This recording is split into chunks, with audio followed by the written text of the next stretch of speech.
cali cantar xogayaha anshaxa ee xusbiga mucaaradka ee wadani oo maanta warbaahinta qaarkood kula hadlay xarunta dhexe ee xusbigaasi ku leeyahay magaalada Hargeysa ayaa ugu horeyn xukuumadda madaxweyne Muuse gaar ahaan mas'uuliyiinta dhakhtarka weyn ee magaalada Hargeysa u soo jeediyay eedeymihii ugu cuslaa abid ee la xiriira dhinaca caafimaadka.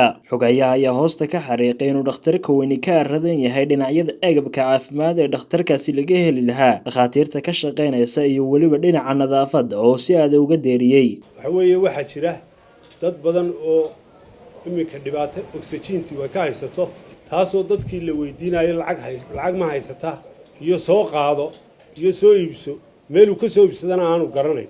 xitaa waxay dhacday in dadka qaarkood ay yidhaahdeen adeer oxygentu maxay ahayd oo aanay garanaynba. qalabkaasoo u baahan in cusbitaalka ay yaallaan oo cusbitaalku uu haysto, waayo naf baxaysa ayaa la doonaya in lagu badbaadiyo.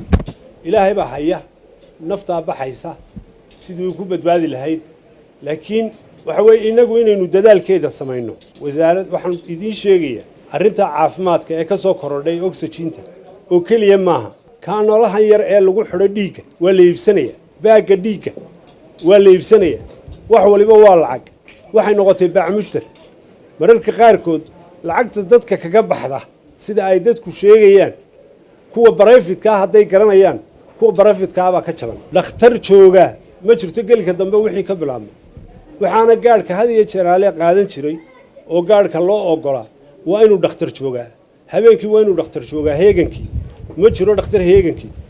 neersin baa kuu qoraysa wax, neersin baa dawooyinka kuu qoraya, neers taasun baad maxaa hayday hawsha kula wadaysa ilaa inta waagu ka baryayo ama la helayo dhakhtar.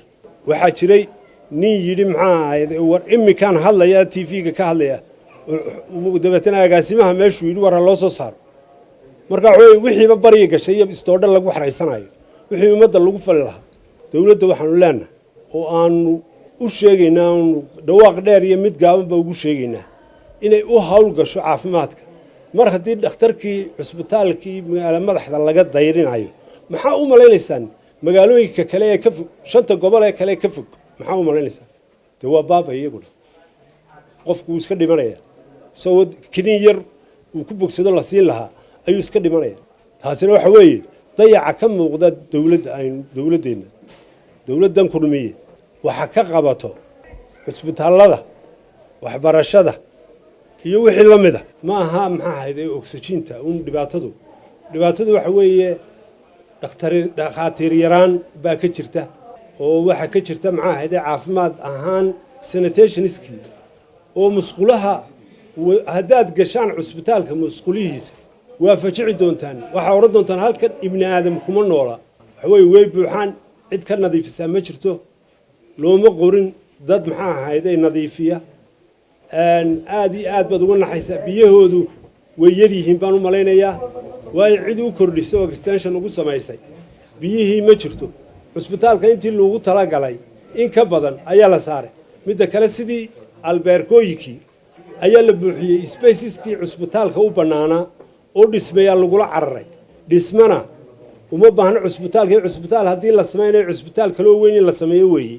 geesta kale iyadoo ay maalintii shalay jirtay in magaalada Muqdisho ee caasimadda dowladda federaalka ee Soomaaliya uu Professor Cismaan Abukar Dube uu kaga dhawaaqo xusbi cusub oo ka qayb qaadan doona siyaasadda dalkaasi una tartami doona madaxtinimada dalka Soomaaliya, kaasi oo ka tirsanaa xusbiga muxaafidka ee kulmiye kana soo jeeday Somaliland. ayaan xogayaha weydiinay su'aal u dhignay sida tan. xogayeen aad u mahadsan tahay. waxaan ka socdaa telefishinka badda cas, magacaygu Khadar Ismaaciil. waxaan jecelahay inaan su'aal ka weydiiyo mawduucaad ka hadlaysay mawduuc ka duwan. maalintii shalay magaalada Muqdisho mas'uul ka tirsanaa xisbiga muxaafidka kulmiye ayaa wuxuu sheegay inuu musharax ka yahay Muqdisho ama Soomaaliya. horena xisbiga muxaafidka kulmiye wadani buu u eedeynayay inuu xiriir la leeyahay Soomaaliya. marka su'aasheedu waxay tahay in mas'uul Soomaaliland ka tirsan oo Soomaaliya iska sharaxo gaar ahaan xisbiga kulmiye inuu wadani ahaan sida aragtaa. waxa weeye horta tii aan anigu waday imaad weydiinay waxaad weydiisay su'aal kale hase haatee waan kaaga jawaabaya.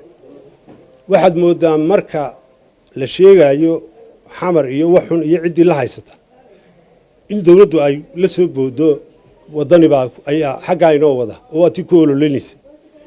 laakiin markay run tahay cidda la hadashay meel walba ugu tagtay Nairobi ugu tagta ee xaramka xitaa ka xishoo weyday kula hadashay waa dawladda dadweynahana waxay u sheegaan waxayna wadaa waa wadani marka way caddahayo isagoo jeene qaaran waa tii ay miidiyuhu xalayta soo saareen isagoo wadani jeene qaaran kulmiye jeene qaaran waa kuwii soo saaray oo waliba barnaamijkii ka sheekaynayo xusbiga maantana xusbi kale ayuu ka furay xamar isagoo aan isna caslin taasina waxayna tusaysaa inaanay wada socon dadku kulmiye inaan wada soconay la kala horarsanayo la kala doonayo in la kala cararo hadalkan xogayaha ayaa ku soo beegmaya iyadoo muddooyinkii u dambeeyay eedeymo culus loo soo jeedinayay mas'uuliyiinta dhakhtarka weyn ee magaalada Hargeysa taasoo laga deerinayay xaaladda guud ee dhakhtarka weyn ee magaalada Hargeysa وخضر إسماعيل محمد خضر دنبال يعني الله إسماعيل ورك مقبهية عن مقبض عصطان فور تي في هرقيسة.